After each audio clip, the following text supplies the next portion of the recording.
আসলে আমি যখন ওনাকে মেডিকেলে নিয়ে আসলাম পরীক্ষা করে তখন আমি নিজেই চালিয়ে আজকে সেই কাজটি আমি তো নন মেডিকেল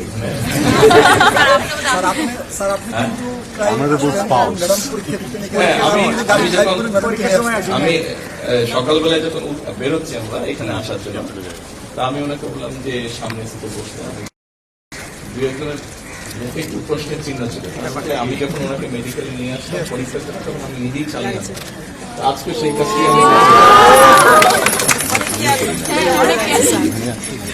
এই তো বলা হয়ে গেল থ্যাংক ইউ সো মাচ দোয়া করি আপনারা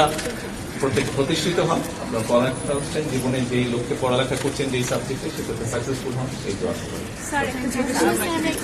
ছবি দেন আমি তুলে দিচ্ছি আপনারা যদি ঘুরে দাঁড়িয়ে যান পিছনে আমি টেবিলে ঘরটাও আছে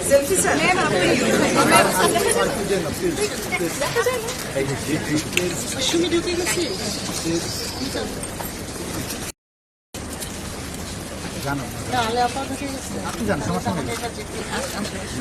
যেতে হবে বললে তো লাভ নেই আপনার আপনি পেট্রোল করে ঢুকলে লাভ নেই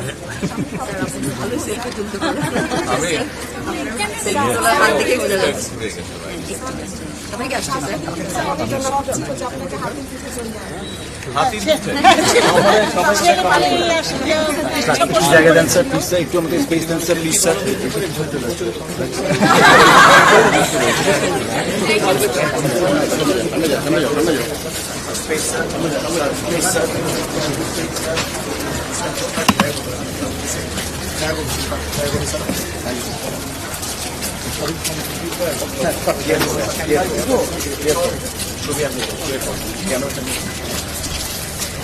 পিছনে গর্ত আছে দেখেন